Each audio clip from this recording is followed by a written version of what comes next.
Hello and welcome to Spiritual Fertility, the next episode. I'm Alison Bucklin, the host, and I have the most beautiful guest that I cannot wait to share with all of you. She is a teacher of mine. She is a dear friend. She is a soul sister in motherhood and spirituality, in all that life brings. And I just cannot wait for her to share her story of evolution, of spiritual fertility, and what she's doing now to serve others. She and I met through basically what our intention is for this episode. It is allowing and attracting as opposed to pushing. And that comes through and is really evident in how we met.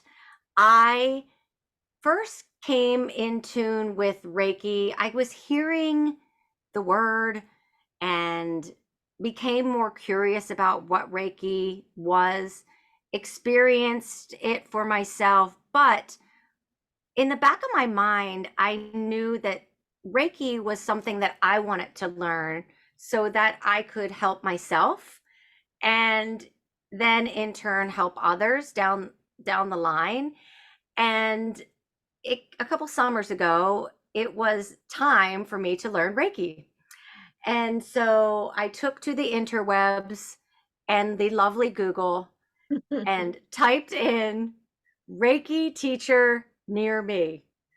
And so that I could find a Reiki teacher, and was looking through the results and was immediately attracted to my friend Diane. And the rest is history. She has taught me Reiki 1 and Reiki 2, Holy Fire Reiki. She has attuned me. We have done work with angels, and she has also become a dear friend and soul sister. So here she is, Diane Bovalino. I hope I pronounced that right. Did You I did. pronounce You that? did it perfectly. Okay, good. So, Diane, introduce yourself. Tell us about your business, and then we'll get into your story of what led you into your spiritual journey. Oh, hello, everyone. I'm so blessed to be here. Thank you, Allison, for inviting me on. I came into, let's see, my business is Lotus Soul Healing Arts. And let's see, it opened in 2019, right before the COVID. And let's see, what brought me here is I found Reiki through breast cancer. And I'm so blessed to be 16 years out. And I found Reiki after I went through like the deep parts of breast cancer. And I found it when I was, how do you live with breast cancer once you're through the chemotherapy and the reconstruction? And I was just worried about how do I live? How do I live and not worry about a reoccurrence? And I found Reiki, and that helped me put, that worry into a box. And as we know, Reiki just took away the worry. It's hard to say how it did that, but it just did. And I decided I needed to become a Reiki master. And then the spirituality just took off from there. And I found so many other things. I found the like tearing clearing classes that I know you've been involved in, that we both love. I became a yoga instructor during COVID. Let's see. And right now I'm in the middle of becoming an Akashic Records reader, which I love, and reflexology. Decided to get into that. There's just so much I love about spirituality, and reading the cards, as I know you do, the oracle cards. And the best part of this is making dear friends like you. Oh, so sweet. Yes, I know. It really is when we get into that space of allowing and being more of a co-creator rather than like a pusher and do the next thing and hurry along and hustle, hustle, hustle. Sometimes it takes things like a cancer diagnosis. And I'm so grateful that you are a breast cancer survivor, because I'm sure that that does affect your spirit, your mind, body, and your soul. And I'm so glad you were led to Reiki so that you can teach others. So, for those who are on their spiritual path, have heard of Reiki, and might not really quite understand exactly what it is, can you give us a little bit of a synopsis about what Reiki energy is? So Reiki is universal energy. So I'm energy, Allison's energy, and everyone out there's energy. And um, what what happens is the energy comes from God's source, and then the energy is we're a conduit, and the energy is transferred then down. We're the conduit, and the energy is coming through our hands, and we don't need to actually touch the client. And we actually also can do distant Reiki, but we can hover over the client. And what we're doing is we're clearing your aura, we're clearing your chakras. And what we're clearing is any blockages or any type of, what I'd like to say, if a sickness is coming your way, it can be in your aura, because maybe you're just around somebody at the grocery store who had something coming their way, or maybe your chakra is running like at too fast of an energetic level. And also distantly is energies, right, does not follow our space and time. So right now I could send energy right now to Allison to clear her energy. And basically, right, if we're vibrating low, we want to vibrate at a higher level, or right, a calm level. And then if we're at the regular level or a higher level, then we will not get, sick, or we'll just be feeling really positive. Yeah, How's thank you that? for that. Yeah, no, thank you for that explanation because it can be like this mysterious thing. I mean, Reiki is energy. We're all energy. Reiki is a healing energy, and it's something that we can all be attuned to. If we work with a Reiki master, we can step in and we can be that person that can help heal ourselves.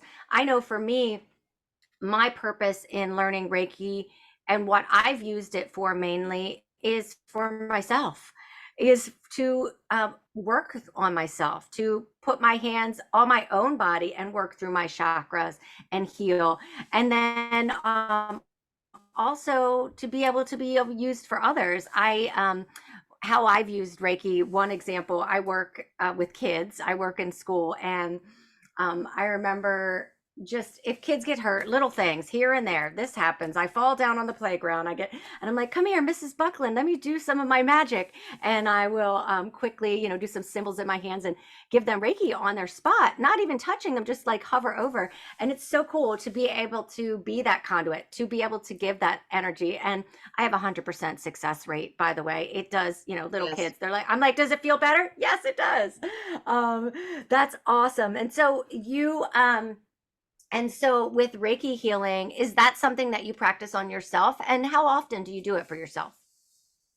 Yes, I'll practice it on myself. I did the other last night because I was having a migraine, so I was doing it over my eyes. I would say I'll do like 10 minutes in the evening, a couple days a week. Okay. Yeah, that's Gotcha. what I'll do. Yeah. How And about you? so yeah, no, I like to as much as I can. I mean, I try to get into a routine like every morning. I'll switch on some like Reiki healing music and I will just go through a routine of like scanning my chakras and really providing that Reiki to myself. So it just kind of helps my energy first thing in the morning when I'm waking up to just really kind of get in tune with that. And so Reiki really was your stepping stone Yeah. into your spiritual journey. And you're a mother too, as well. And so, I mean, how has like motherhood impacted, your journey? I mean, because you have grown boys, right? Yes, I have a 26-year-old and a 23-year-old. So yes, I have two boys. But yes, to get there, I did go through, let's see, I've gone through two miscarriages, and Oh, I did experience like an infertility, it was minor infertility journey, but yeah. So, but yeah, and one thing, mothering, one job I feel like is a very difficult job, but I do feel like it's the best job out there. Yes, Yes, it can be very difficult, especially as they grow. I mean, mine's only 10, but you were sharing earlier before we hit record just some of the things, even as your children get older and having to navigate, their struggles. I mean, we have our own, right? right.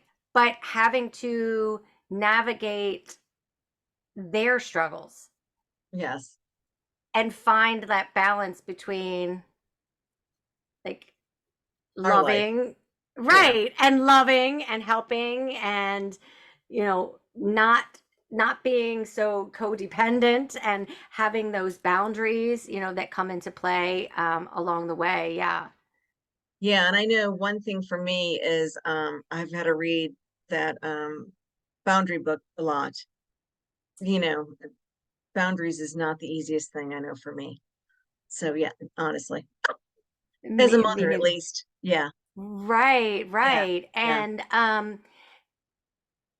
And no, I was definitely with the boundaries. But so in your spiritual path, tell us a little bit about, after Reiki and you started going down that path, what has kept, what is it I'm is losing you for a it minute here. to your business? Is to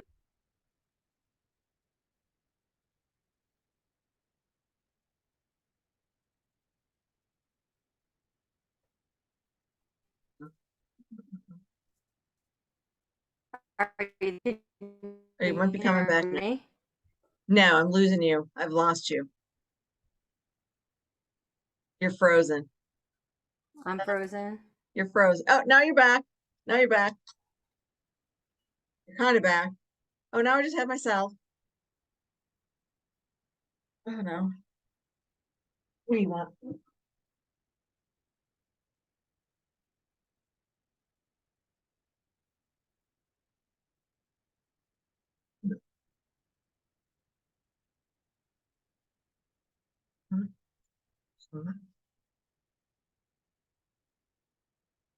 Okay, my hand. Now you're back. No, now you're back.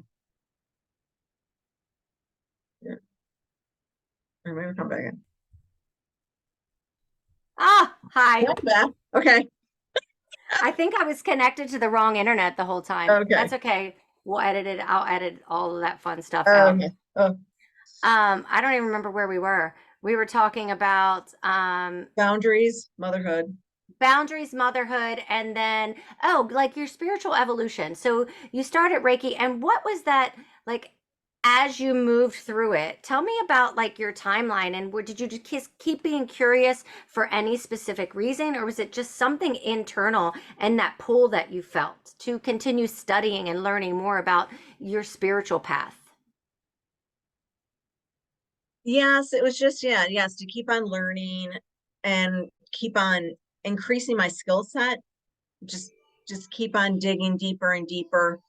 So after the Reiki, I started with the Lightarian classes, and in every Lightarian class I did, I wanted to be a facilitator and teacher because I just found them, I loved the angel classes, and then the path clearing was just amazing.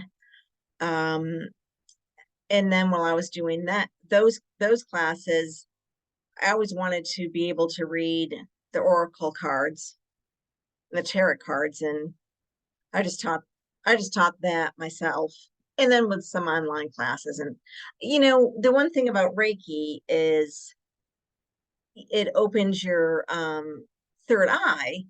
And once I learned one lineage of Reiki, and then I'd hear about a new lineage through International Center of Reiki Training, I'd get the pull to learn that new lineage.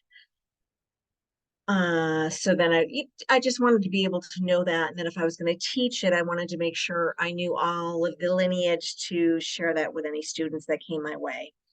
So I kept up on everything, because as anybody who came to me in my mentoring capacity, that was one thing I felt like I wanted to be up on everything. Because how can you be a mentor if you're not up on, all of the details? It's and it's just how I felt. So what else did I add on from there? And then I always found reflexology interesting. So it's just adding on to all of that.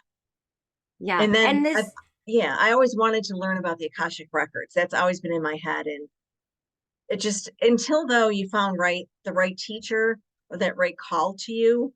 And just recently I found somebody that called to me. So I signed up for that class back in September. fun. Yeah, I love the Akashic Records.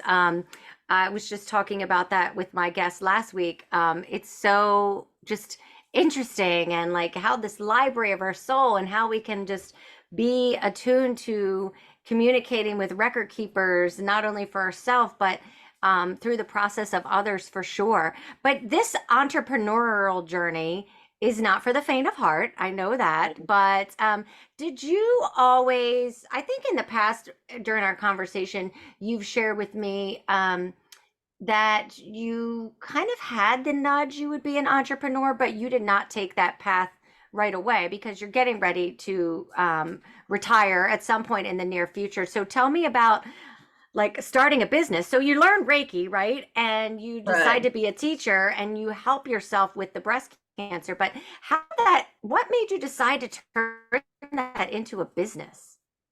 Um, so I know when I was younger, I always wanted to have my own business. But I always thought it would be more, I wanted to be a fashion designer. I was telling my girlfriend this over dinner the other night. So I always thought, oh, I'm going to be a fashion designer. And then I thought I'll own my own store by the beach because I love the ocean. And I just thought I'd sell my clothes there and I'd sell, different things in my store. So here I am today, blessed with my own business, and it's a healing arts business. So, one interesting thing which is going on right now is through last year when I became an international best-selling author and I wrote my own chapter in a group book, I met another author who has a healing business, and I did path life regression. And right now, she taped my whole series. It's live, and part of my story is actually shows where um, in my healing path, I wanted to be a psychiatrist at one point, also in my past life, and then in my future life was like, do you want to be a psychiatrist, or do you want to go in this alternative healing? So it's all recorded with me. She is hip, well, not hip, whatever. Yeah, I guess I'm hypnotized. So it's really out there live on her podcast. She's amazing too, like you are. So it's kind of interesting also to see that, because the other side of my life also was like, I always wanted to be a psychiatrist and help people heal. And I always felt like I missed that other side of my life story. So I just wanted to mention that also to everyone. But here Cool. I am, right? With, I guess this is what was meant to be, to own Lotus Soul Healing Arts and help people, this way, which I'm very, very happy about. But as you said, it's not for the faint heart.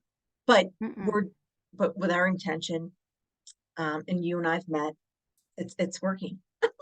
Right. And it's Yes, not yeah, about, you've been through the pushing, pushing, pushing. I've yeah, been through the pushing, pushing, pushing. yeah, And, that like masculine energy and like, yes, having anxiety when it's not coming or feeling scarcity or having to do this. And, these things all come up and they come up for a reason so that we can work through them and clear them and get to that place where we can be in acceptance and we can be in allowing and we can be in flow. And it does not mean that things aren't going to continue to show up, which they will. But it's going through those things to get to where you are now, to make that choice, to make that change. And I know part of your story too, and I know a lot of people can relate to this, is toxic work culture and how that can affect your health, and how Reiki and energy healing helped you in that. Talk a little bit about that, because I still do like the dry bathing. Like I remember your story coming home of being with your boss and like inner energy, and you're just like, brush it off, brush it off, brush it off.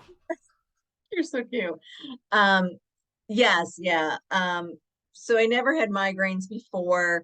And then in my previous job as a manager, and being in a very toxic work life, the migraine started, to the point that I was able, though, to use, yes, the Reiki, and bring in my crystal healing, and bring in a lot of the different things we have throughout Reiki to get rid of some of that toxicity. And I was able to share that in the book, Entangled No More, because I wanted to share that with other women or men that are in toxic work environments. So I did get out of, management, and got away from that manager. I still, unfortunately, still experience migraines, which is why you and I could not tape this the other day. Um, Hopefully someday they'll go away.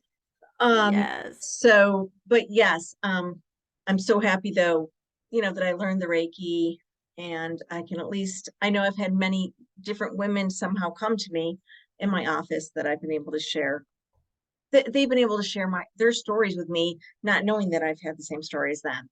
And as you and I know, when we've been in the same shoes, I think that's what makes you a good healer also. Right, right. I mean, healers heal, right? I mean, hurt people, but healed people also heal people.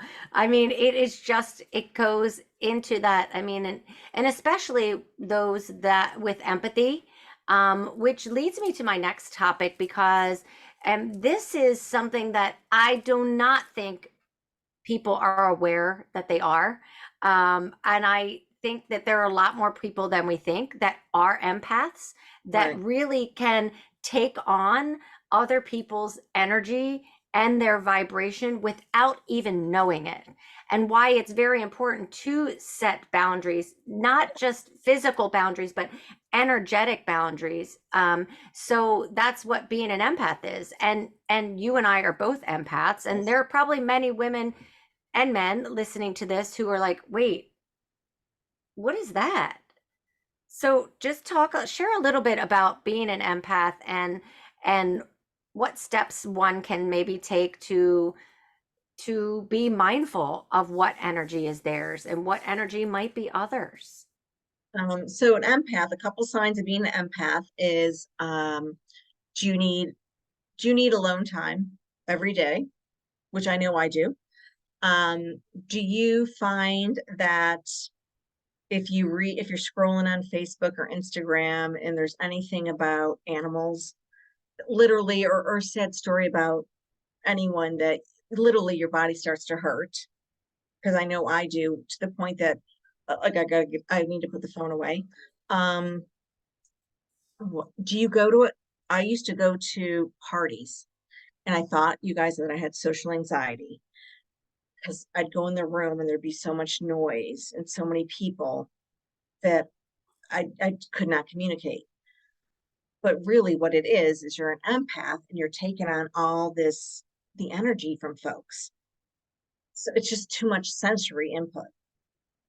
Um, and you're, I mean, look at the two of us. We're very social. It's just hard sometimes being like in a large group of people, because you're taking their energy on. Right. So those are just a couple signs.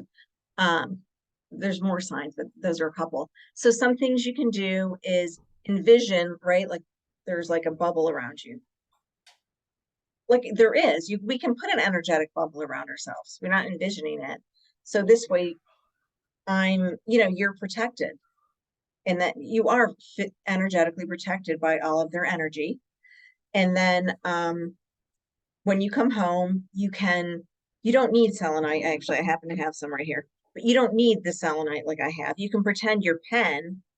If you have a pen, you can pretend it is selenite. You can intention make it selenite, and then just go in your aura and cleanse yourself when you come home, or if you're in the car right away from all their negative energy. Maybe it wasn't negative, maybe it was just energy you didn't want. It didn't have to be negative, right? Just be some energy that you just don't want to take on because you want your energy. Those are a Right. couple quick things. You could get sage spray, on anywhere. Or just buy sage and light that and put that around your aura. Or you can just dry brush yourself in any of your chakras and just get rid of any of their energy. You can just say to yourself, I am clean, I am cleansed. This is my energy, and I send their energy back to source. It's that simple. And that makes it really intentional, right? It's allowing us to make intentional decisions, to be conscious, to be mindful. I like to put a protective bubble around me. Like literally, I'm envisioning it like Glinda, the good witch. And when she like drifts off like in the bubble, like protective bubble of light that is blocking out any interference from any other sources that aren't mine, that will interfere with my own energy. And this has evolved over time, but learning to be able to thrive as an empath is key, especially those on the spiritual path who I think can be like maybe in the closet, they don't know it yet that they're an empath. But I've met so many folks on the spiritual path who are empaths. And but we do have empathy, we have big hearts, we're on this journey, we're trusting in the divine, we're trusting in source, and we are doing the best that we can, right? Yeah. And I do run an empath group every other week online. If you're interested, you can reach out, which is Yeah, just, that's it's a bunch of empaths, and together we're all just, we are supporting each other. yeah, and that's key, to have a group Yeah. of like-minded souls who are able to support, because we need community, we need Yeah. others, we need to be, I mean, because we're of this new earth, light Yeah. workers that are paving the Yeah. way for others and are supporting each other's in this path. Well, thank you for sharing. Man, we touched on so many things with Yeah. Reiki healing and breast cancer survival and motherhood and miscarriage and entrepreneurship and empath. My heavens, we've touched on them all, which is just wonderful. And it brings us back to the intention of really just Mm. allowing our path to unfold, allowing those that we're supposed to meet come into our life. And is there anything specific that you are feeling guided to share? Maybe another tool you've used or anything that's coming through that you would like to share? And we'll be sure to include all of your information in the show notes so folks can get in touch with you. But just before we wrap Um, up, let me see. Like, I think we covered, no, I think we've covered a lot. Anything you can think of? no, No, not really. I think we've covered a lot. Yeah, Yeah, and I that was I great. think Thank that you. of course, the last thing I am feeling called to share is that to remember to have fun, and find joy in this Yeah, journey, because there's so many things yeah, that can be really heavy when we're talking about yeah, darkness and light combined, but really to just like play and have fun and find those yeah. people in your journey that you can relate to and have fun and take that time for yourself. And I think the one thing I would say is listen to your intuition, because, you're talented. Allison and I have skills and you have skills. Everyone's talented. For sure. Yep. We all have those talents that Mhm. really with intention can come through by living in our values and, following those divine breadcrumbs along the Yes. way. Yeah, that's the one thing. Yeah. Awesome. Yeah. Thank you for Yeah. having me. It was fun. Awesome. Thank you so much for joining me. And for those that are listening, make sure to subscribe, share this episode with somebody that you think that it will resonate with. Leave us a review so it can help us reach more light workers and those in their spiritual path along the way. And thank you so much, Diane. Thank you. Bye-bye.